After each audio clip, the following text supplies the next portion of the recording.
There are rules you're taught, polite, predictable, designed to keep you small. Then there are the rules Machiavelli would never say out loud.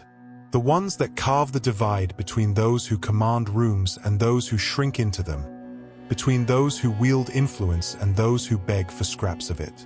Most people believe power is something you flaunt, a performance of strength, a spectacle of control. But Machiavelli understood the darker, quieter truth. Real power is in what you withhold, especially in public. Think of the last time you saw someone unravel in a crowded room, oversharing their fears, begging for validation, or worse, revealing their hand in a moment of unchecked emotion. That moment, that slip is where power bleeds out like ink in water, staining everything. The world is a stage, but most forget they are both actor and audience, and every glance, every word, every silence is a calculated move in a game they don't even realize they're playing. This is not about manipulation in the petty sense. It's about the unspoken architecture of influence, the invisible currents that dictate who rises and who falls when the spotlight hits. Machiavelli's genius was in recognizing that the strongest fortress is not the one with the tallest walls, but the one whose gates are never fully seen. To move through the world with true authority, you must master the art of strategic omission. The things you never do in public, not because you lack the courage, but because you possess the discipline to let weakness rot in the dark where it belongs. Consider the lion. It does not roar to prove it is king. The forest already knows. The moment it must announce itself is the moment it has lost. So it is with power. The most dangerous people are the ones who make no noise at all, who move through the world like shadows, leaving others to wonder what they know that you do not. This is the essence of what follows, an excavation of the 9 fatal missteps that expose the fragile underbelly of those who mistake visibility for strength. These are not mere etiquette tips. They are the unspoken laws of those who understand that in the theater of human dominance, the most powerful act is often the one you refuse to perform. Power is an illusion until it isn't, until the moment someone's unguarded sigh, their nervous laugh, their desperate need to be seen or validated cracks the facade and reveals the scaffolding beneath. Machiavelli's lessons on public conduct are not about deceit. They are about the preservation of mystique, the cultivation of an aura that commands without pleading, that dominates without ever seeming to try. The core of his philosophy rests on a paradox. To be truly powerful, you must first understand how easily power can be squandered in the wrong light, at the wrong time, with the wrong audience. One of the central themes threading through these 9 forbidden acts is the danger of emotional transparency. To show unchecked anger, sorrow, or even excessive joy in public is to hand others the keys to your inner mechanisms.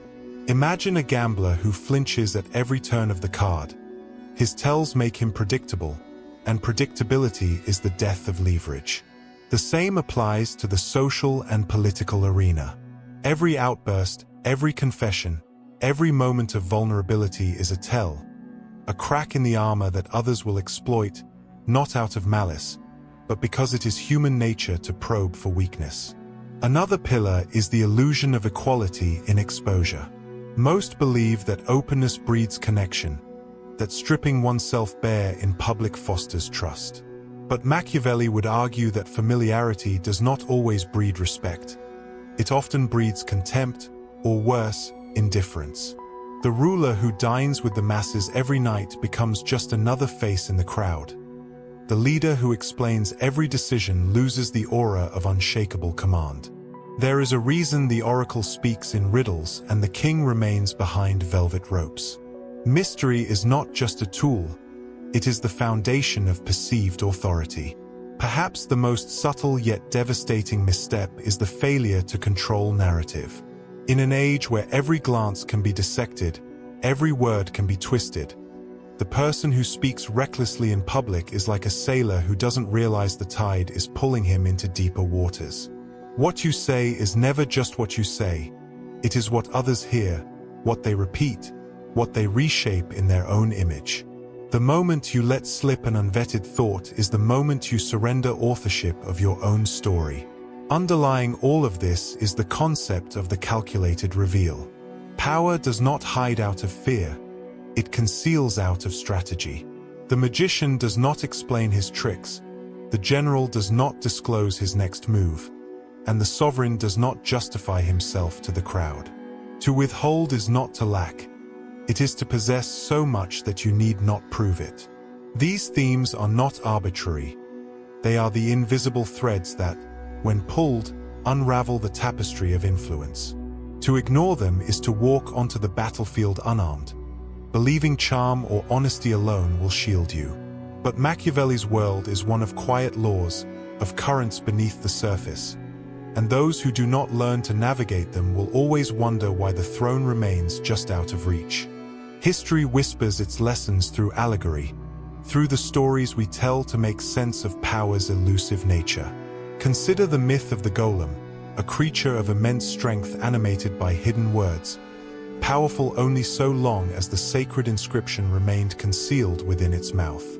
The moment the secret was removed, the golem crumbled into lifeless clay. So too with human authority. Its potency depends on what stays unspoken, unseen, unbroken by the glare of public scrutiny. There is a reason ancient kings wore veils and oracles spoke in smoke. The moment the source of power is laid bare, it becomes mundane, mutable, vulnerable to the grasping hands of those who would dismantle it. The animal kingdom offers another parable. Watch a wolf moving through its territory. It does not snarl unnecessarily, does not waste energy on displays of dominance unless challenged directly.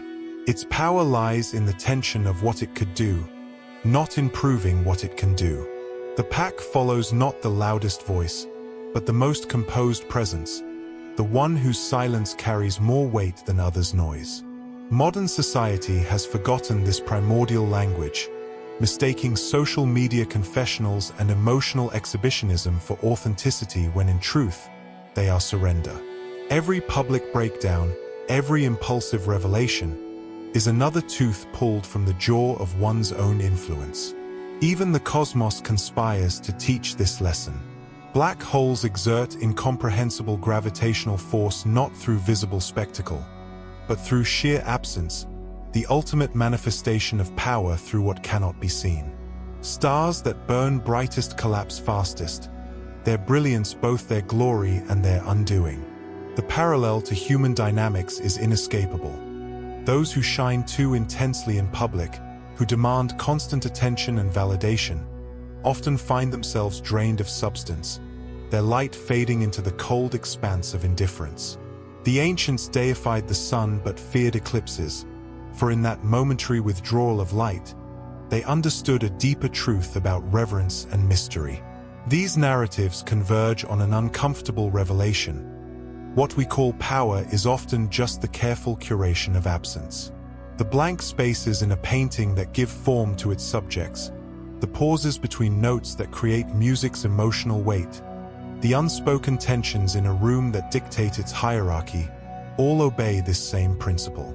Machiavelli's forbidden public acts are not arbitrary restrictions but the guarding of these sacred silences, the preservation of the voids through which real influence flows. To violate them is to tear the veil from the temple, leaving only barren stone where once there was all. The transition from theory to practice is where most philosophical principles crumble. But Machiavelli's rules thrive precisely because they were forged in the crucible of real human interaction. Consider the modern workplace, that arena of veiled ambitions and carefully staged performances. The colleague who vents frustrations in open-plan offices, the manager who seeks constant validation in meetings, the executive who telegraphs their strategies in motivational speeches, all commit the fatal error of mistaking visibility for leadership. The truly formidable players move differently. They understand that a well-timed silence in negotiations carries more weight than a dozen arguments, that withholding personal opinions on volatile topics builds an aura of unreadability, that measured responses to provocations project control while emotional reactions surrender it. These are not manipulative tactics but the behavioral manifestations of a deeper understanding. Power consolidates in the spaces between what is shown and what is suspected. Social media has become the ultimate testing ground for these principles. A digital coliseum where reputations are made and broken through calculated emissions. The most influential figures, whether politicians, celebrities, or thought leaders, master the art of strategic absence. Their mystique grows not through constant posting but through unexplained pauses, not through confessional transparency but through curated ambiguity.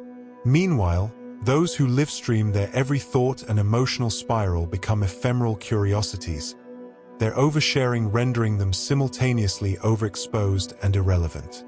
The algorithm, like Machiavelli's prince, rewards those who understand that scarcity creates value and that mystery commands attention far more effectively than noise.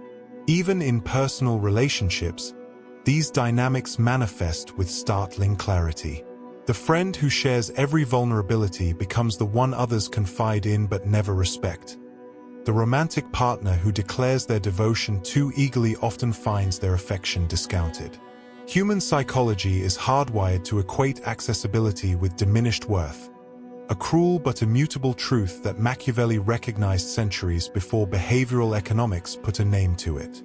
This doesn't demand coldness, but rather the discernment to recognize that intimacy and influence require different languages, and that certain reserves of self must be protected not out of deceit, but to maintain the equilibrium upon which genuine respect is built.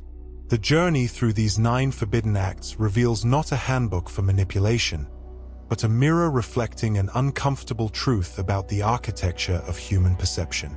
Power doesn't reside in titles or possessions or even competence. It lives in the interstitial spaces of the unknown and unconfirmed, in the shadows where others' imaginations project their own assumptions and fears. Machiavelli's real lesson is one of radical self-possession. The understanding that every public moment is a performance with unseen audiences, every word a potential lever in someone else's hands, every emotion displayed a possible weakness exploited. This isn't a call to become inhuman, but to become intentional, to recognize that the world is a game with unspoken rules, and that those who prosper understand the difference between authenticity and self-sabotage. The transformation begins with a simple but profound shift, moving from asking "what should I say?" to "what must remain unsaid?" From wondering "how can I prove my worth?" to "what evidence of my worth should I let others discover for themselves?" The answer won't be found in Machiavelli's words, but in the silence between them, the same silence that, when mastered, becomes the most eloquent language of power. The choice now is yours. Continue performing for crowds that forget you by morning, or cultivate the presence that lingers in their minds long after you've left the room. The difference between the two paths lies in what you choose to withhold.